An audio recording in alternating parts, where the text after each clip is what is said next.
म्हणजे प्रेग्नन्सीनंतर ते विटाळ काढतात ना सव्वा महिन्याचा, तर त्याच्यामुळे आई म्हणाली की आता ते जुन्या मूर्त्या किंवा जुने असे ते सुगडी वगैरे काही वापरू नको, जुनं सगळं विसर्जन करून टाक, सगळं नवीन घे ह्या वेळेला. फक्त एकच आहे की आकाशकंदिलाचा काही एक मोठा प्रॉब्लेम झाला होता माझा ह्या वेळेला, तर मी तुम्हाला पुढे जाऊन सांगेल की नक्की काय प्रॉब्लेम झाला ते. बघू शकता तुम्ही, धनत्रयोदशीच्या दिवशीच नेमकं भरपूर पाऊस आलेला आहे. सानवी मॅडमच्या चालल्यात झोपा, झोपल्या चालले तिचं काही ना काहीतरी. काय आहे हे सानवी? कलरिंग बुक का मॅजिक बुक? मी इथं बघितलेलं आहे की ह्या भागामध्ये आहे ना यमदीपदान शक्यतो कोणी करत नाही, परंतु मी माझ्या सगळ्या मैत्रिणींना सांगेल की यमदीपदान करत जा. असं म्हणतात की यमदीपदानाच्या दिवशी जर आपण दीपदान केलं तर त्यांच्या घरामध्ये कोणालाही अपमृत्यू येत नाही, अवेळी मृत्यू येत नाही, अपघाती मृत्यू येत नाही. म्हणजे ओढाओढी करण्यामध्ये एक नंबर हे आहे, गुंड आहे, गुंड. असो, तर प्रत्येक मूल वेगळं आहे, त्या प्रत्येक मुलाचा स्वभाव हा वेगळाच असणार आहे.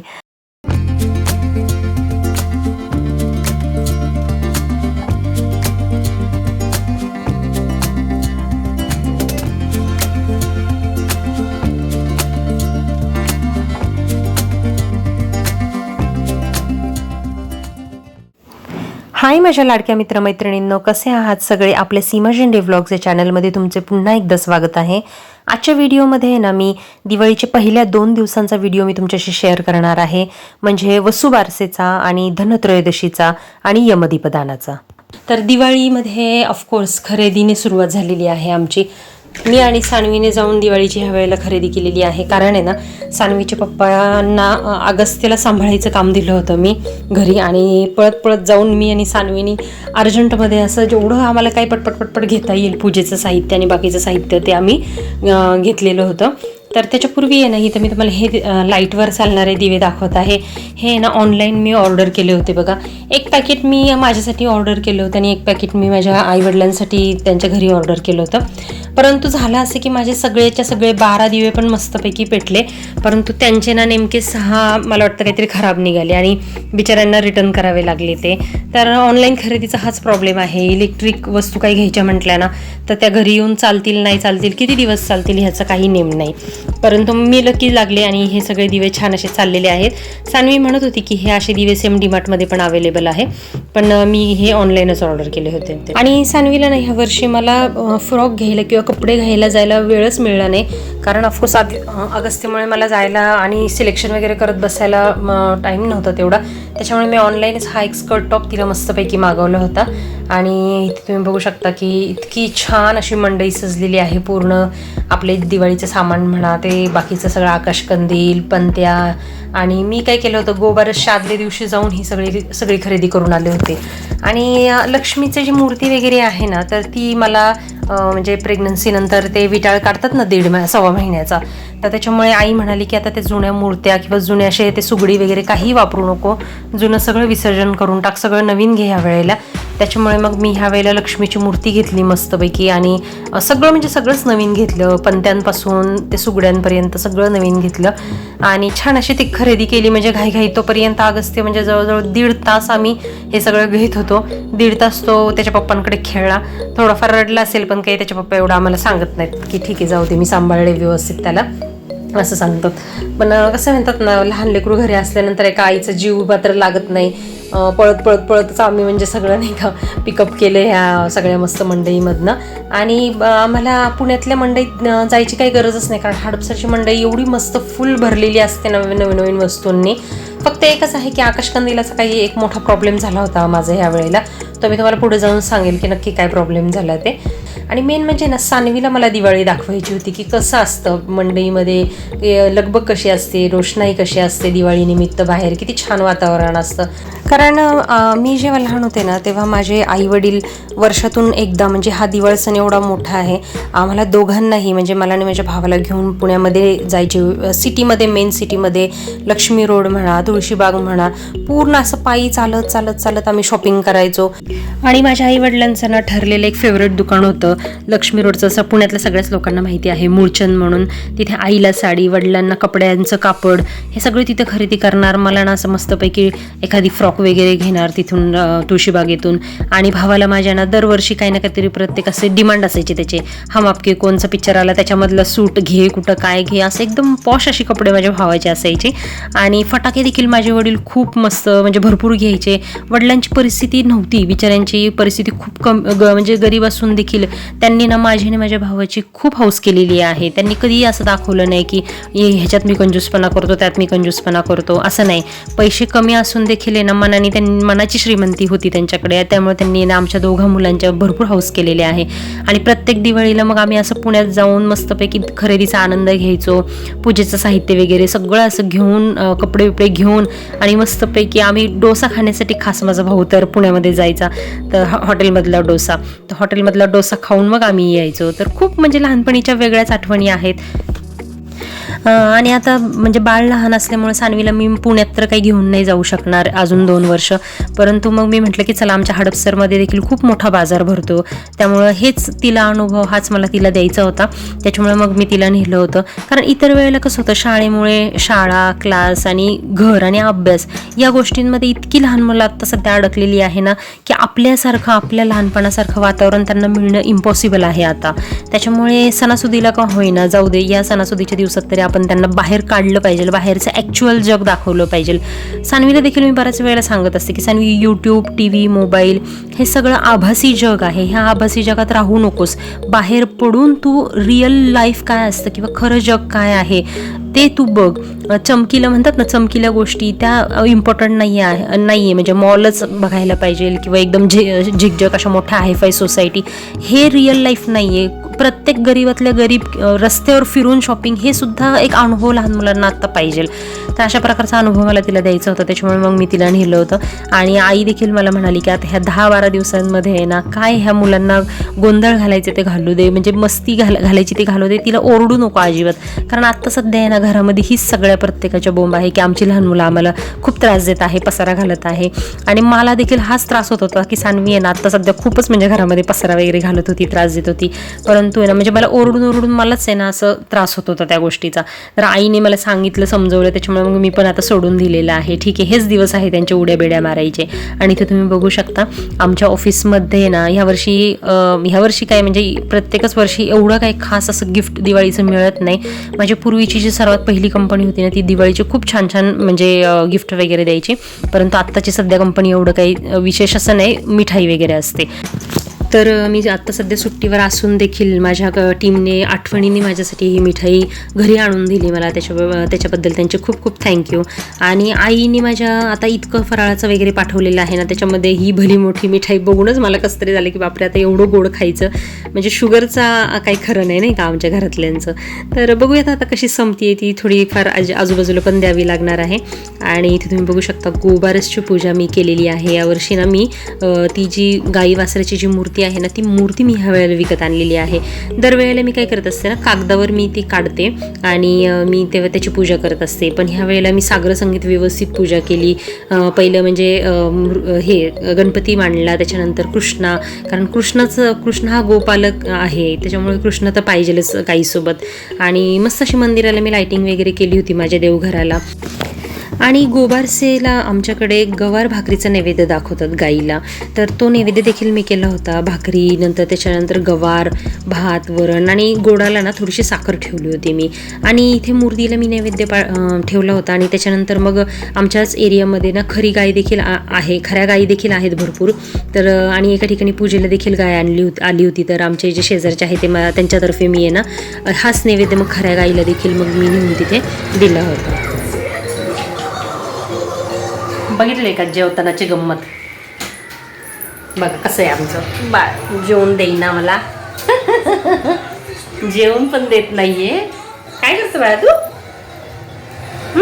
अंकल आंटीना सांग, मम्मा जेवती, मी तिचं ताट ओढतोय. सांग सांग सांग सांग. हे बघा, हे बघा, हे बघा. हां काय ओढायचे, काय ओढायचे, काय ओढायचे? बघितलं ना अगस्त्याची ओढाओढी, खूप म्हणजे खूप नॉटी आहे हा मुलगा. सान्वीसोबत मी कंपॅरिझन करत नाही शक्यतो, आणि सान्वीला देखील त्याचं कंपॅरिझन मी करत नाही, परंतु लहानपणाचा जो स्वभाव मी ऑब्झर्व करते ना, तर त्याच्या हिशोबाने मी सांगते की सान्वी थोडी शांत होती आणि बऱ्यापैकी शांत होती.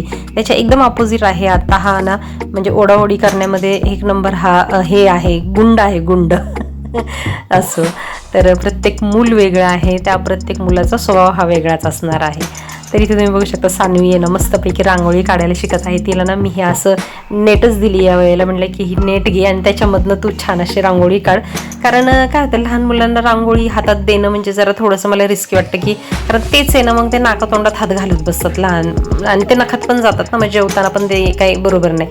पण ठीक आहे, ते तिला आता शिकली पाहिजे, म्हणजे रांगोळी प्रत्येकाला यायला पाहिजे. त्याच्यामुळे मग मी आता तिला हळूहळू थोडं शिकवत आहे. तर गेल्या वर्षी पण तुम्ही बघितलं असेल, गेल्या वर्षीचा माझा दिवाळीचा व्हिडिओ पाहिला नसेल ना, तर प्लीज बघा.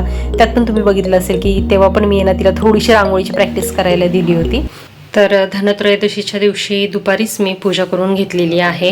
ह्याचा जरी मुहूर्त नंतरचा असला तरी कसं आहे, मला बाळामुळे संध्याकाळी पूजा करायला जमेलच असं नाही. आज माझ्या मावशी पण येणार नाही आहेत स्वयंपाकवाल्या, त्याच्यामुळे मी आत्ताच करून घेतलेली आहे. संध्याकाळी मी पुन्हा ह्याची मुहूर्तावर पुन्हा एकदा पूजा करणारच आहे. तर इथे बघू शकता तुम्ही, हा गणपती ठेवलेला आहे.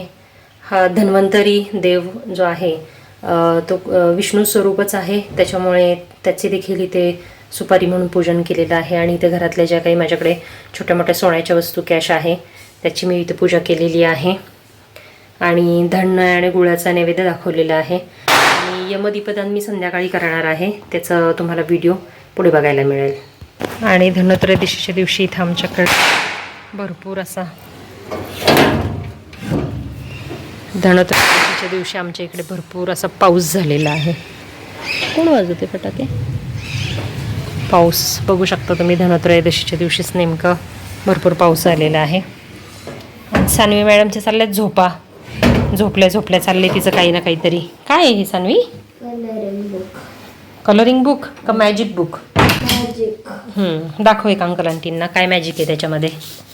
नवीन पेजवर दाखव, नवीन पेजवर दाखव.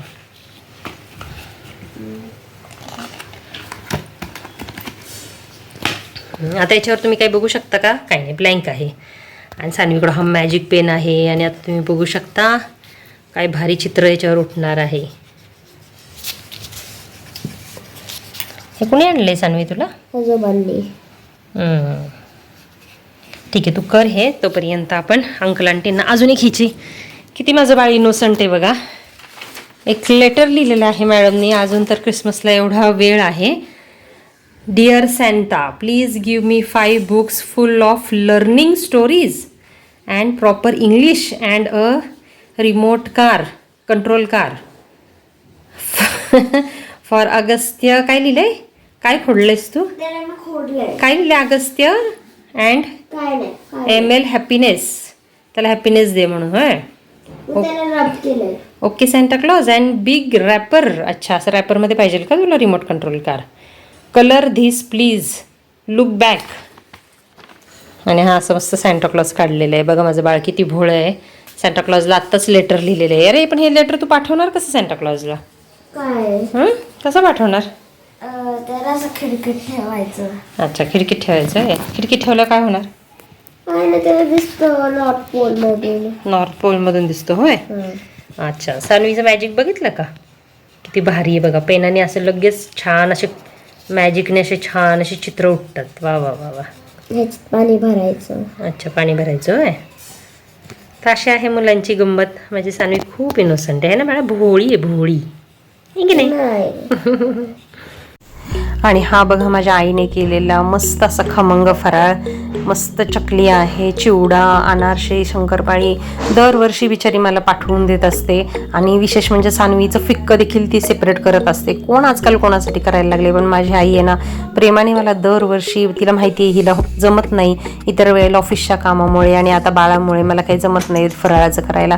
आत्तापर्यंत लग्न झाल्यापासून मी एकदा देखील घरी फराळ तयार केलेला नाही. दरवर्षी माझी आई मला फराळाचं पाठवून देत असते. माझ्या आईवडिलांचं प्रेमच वेगळं आहे. असो, इथे तुम्ही बघू शकता की मी आहे ना कणकेचा दिवा केलेला आहे यमदीपदानासाठी. यावेळेला यमदीपदानने ना मी व्यवस्थित प्रकारे केलेलं आहे, त्याचा छान असा अभ्यास करून. मी इथं बघितलेलं आहे की ह्या भागामध्ये आहे ना यमदीपदान शक्यतो कोणी करत नाही, परंतु मी माझ्या सगळ्या मैत्रिणींना सांगेल की यमदीपदान करत जा दरवर्षी. ह्या वर्षी जरी तुमच्याकडून ते चुकलं असेल ना, तर पुढच्या दिवाळीपासून हे आठवणीने करा, कारण ह्याचं खूप अनन्यसाधारण महत्त्व आहे. असं म्हणतात की यमदीपदानाच्या दिवशी जर आपण दीपदान केलं तर त्यांच्या घरामध्ये कोणालाही अपमृत्यू येत नाही, अवेळी मृत्यू येत नाही, अपघाती मृत्यू येत नाही. तर यमदीपदानाची ही जी प्रथा आहे ना, किंवा ही जी पूजा आहे ती अगदी सोपी आहे. काही नाही, आपल्या गव्हाच्या पिठामध्ये आहे ना थोडीशी हळद टाकायची आणि चांगलं मळून घ्यायचं घट्ट असं, आणि त्याचे असे 2 मुटके करायचे. मीठ टाकायचं नाही आहे ह्या पिठामध्ये, आणि 2 मुटके करायचे आणि एक मोठा दिवा करायचा, एक वातीचा दिवा करायचा, आणि त्याच्यामध्ये मोहरीचं तेल टाकायचं. जर मोहरी नसेल ना, मोहरी किंवा तिळाचं देखील तेल चालतं, आणि मोहरीचं तेल जर नसेल तर मोहरी टाकायची. आणि त्याच्यामध्ये आहे ना असं हळदी कुंकू वगैरे व्हायचं, दिव्याला मुटक्यांना हळदी कुंकू वगैरे व्हायचं. आणि खाली प्रत्येक वेळेला दिव्याला आहे ना, कुठलाही दिवा असू दे, दिव्याला खाली आसन द्यायला लागतं. त्याच्यामुळे मी एक इथं ताट घेतलेलं आहे, ताटावर छान असं स्वस्तिक काढलेलं आहे, आणि मग त्याच्यावर हा दिवा ते 2 मुटके ठेवलेले आहे, आणि त्याच्यामध्ये आहे ना 1 रुपयाचं नाणं टाकलेलं आहे. तर हे 1 रुपयाचं नाणं देखील टाकायचं याच्यामध्ये, आणि फुलं वगैरे व्हायची, हळदी कुंकू व्हायची. आणि आपल्या घराच्या बाहेरच्या बाजूला, समजा तुमची बाल्कनी असेल, टेरेस असेल किंवा पार्किंग असेल, कुठेही आपल्या दाराच्या बाहेरच्या बाजूला दिव्याची जी ज्योत आहे ना ती दक्षिण दिशेला तोंड करून आपल्याला हा दिवा ठेवायचा आहे. तर दक्षिण दिशा का? कारण दक्षिण दिशेला हे यमाची दिशा मानली जाते. यमराजाचं तिथे स्थान आहे असं मानलं जातं. त्याच्यामुळं त्या दिशेला तोंड करून आपल्याला हा दिवा ठेवायचा आहे.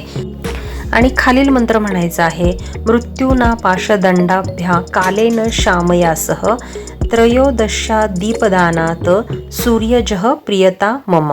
हा मंत्र म्हणायचा आहे, आणि यमदेवतेला मनापासून हात जोडून नमस्कार करायचा आहे, आणि गारणं घालायचं आहे की माझ्या घरामध्ये कोणालाही, माझ्या कुटुंबातल्या कुठल्याही व्यक्तीला अपमृत्यू येऊन देऊ नको, आणि माझ्या सगळ्या कुटुंबाला भरपूर निरोगी दीर्घायू लाभू दे. तर अशा प्रकारे छान अशी पूजा करायची आहे. आणि त्याच्यानंतर हा दिवा आहे ना तसंच त्या ज्या ठिकाणी पूजला आहे तसंच तिथे सोडून द्यायचा आहे, त्याच्याकडे परत बघायचं देखील नाही. दुसऱ्या दिवशी तुम्ही हा जो दिवा आहे तो पाण्यात वगैरे वाहून देऊ शकता, निर्मल्यामध्ये टाकून देऊ शकता, आणि त्याच्यातला जो 1 रुपया आहे तो कुठल्याही मंदिरामध्ये दानपेटीमध्ये तुम्ही टाकून देऊ शकता. तर अशा प्रकारे आहे ना यमदीपदान माझं लग्न झाल्यापासून मी दरवर्षी माझ्या ह्या घरी पण करते, आणि लग्नाच्या अगोदर मी माझ्या आईवडिलांच्या घरी देखील आम्ही यमदीपदान आठवणीने दरवर्षी करायचो. तर असं सगळं ह्या कारण असल्यामुळे यमदीपदानाचं आणि महत्त्व असल्यामुळे मी सगळ्या माझ्या मैत्रिणींना, तुम्हाला जे कोणी बघत आहात तुम्ही सगळ्यांना रिक्वेस्ट करेल की दरवर्षी तुम्ही नक्की करा आणि यमदेवतेला प्रसन्न करा. तर मगाशी मी तुम्हाला म्हणाले ना की माझ्या आकाशकंदिलाचा मोठा प्रॉब्लेम झाला होता. तर हा आकाशकंदील जो तुम्ही बघू शकता दाराला लावलेला, तो आहे ना जवळजवळ मला वाटतं 2 वर्ष झालं असेल घेऊन, आणि खूप खूप पाऊस आला धनत्रयोदशीच्या दिवशी, आणि इतका जोराचा पाऊस होता. मी दरवाजा उघडला आणि बघते तर काय बद दिशेने हा जो आकाशकंदील आहे खाली पडला, आणि तुम्ही इथं बघू शकता पूर्ण तुकडे तुकडे झाले. वरून जरी हा प्लॅस्टिकचा आकाशकंदील असला ना तरी आतून मात्र त्याला नासा चिकट वेगळ्याच प्रकारचा असा कागद होता, तो पूर्ण भिजला आणि माझा कंदील पूर्ण तुकडे तुकडे होऊन खाली पडला. मला खूप वाईट वाटलं, कारण आकाशकंदिलांनी माळा लावायला ना यावेळेला सानवीच्या पप्पांना मला एवढं हातापाया पडायला लागलं होतं, कारण ते कंटिन्यू ऑफिसच्या कामामध्ये बिझी होते, आणि मला मात्र त्या आकाशकंदिलांना लाईटच्या माळा लावायला चढताच येत नाही. दारामध्ये समोर आमच्या जागाच नाही आहे की वरती चढून आपण लावू शकू. कसं तरी मी माझ्या सासूबाईंकडनं त्यांची जी मोठी शिडी आहे ती घेऊन मी त्या माळा लावल्या होत्या, परंतु मम्मी म्हणाली की तू शिडीवरून पडली बिडली बाईस तर ते बाळाला कोण सांभाळणार, त्याच्यामुळे काही उद्योग करू नको.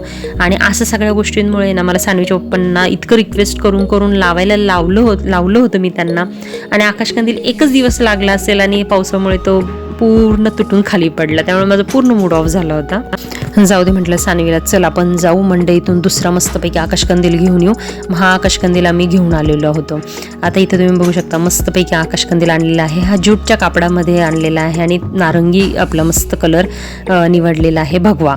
आणि सानवीचा गेल्या वर्षीचा किल्ला आहे तो देखील तिने मस्तपैकी मांडला होता. आणि भांड्यांचं काही सांगू नका, भांडी आमच्या मॅडमनी कुठे फेकून दिलेली आहेत. इकडं थोडीशी पडली, तिकडं थोडीशी पडली. तिला ना आजी आजोबांनी देखील भांडीकुंडी आणून दिलेली आहे, परत मांडणी आणून दिलेली आहे. माझ्या देखील लहानपणीची भांडी मी तिला दिलेली होती, परंतु आता ती एकही सापडत नाही आहे. तर असं लहान मुलांचं असंच असतं. तर किल्ला व्यवस्थित जागेवर होता, त्याची चित्र वगैरे, त्याच्यामुळे तो तिला आता काढून दिलेला आहे मी आणि तो ती खेळत आहे. तर लहानपणी तर आम्ही मातीचा वगैरे किल्ला बनवायचो, तर आता तर शक्य नाही. मी तिला म्हटले होते की तुला मातीचं घरकुंड आणि किल्ला वगैरे बनवून देईल, पण योग्य अशी जागा आमच्या आता घरापाशी नाही. त्याच्यामुळे मग मी तिला म्हटलं की नको आता सध्या करायला, बघूयात आपण पुढच्या वर्षी मी देईल. आता बघूयात कधी जमतंय ते. तर असो, माझ्या आणि माझ्या सगळ्या कुटुंबातर्फे आपल्या यूट्यूब फॅमिलीला आणि जे आत्ता माझा व्हिडिओ बघत आहेत ना, त्या सगळ्यांना दिवाळीच्या खूप खूप शुभेच्छा. तर वसुबारस आणि धनत्रयोदशी, यमदीपदान हे मी कसं सेलिब्रेट केलं हे मी तुमच्याशी शेअर केलेलं आहे. आणि आता पुढील जे दिवाळीचे दिवस आहे ना, ते सेलिब्रेशनचे व्हिडिओ नंतर येतील. चला तर मग मी आजचं व्हिडिओ इथेच एंड करते. आपल्या चॅनलला जर तुम्ही नवीन असाल ना, तर प्लीज सबस्क्राईब करा. आपल्याला 1000 सबस्क्रायबरची गरज आहे, तेव्हा प्लीज आपल्या चॅनलला सबस्क्राईब करा. आणि हा व्हिडिओ जर तुम्हाला खरंच मनापासून आवडला असेल ना, तर एक लाईक नक्की करा. चला तर मग बाय बाय.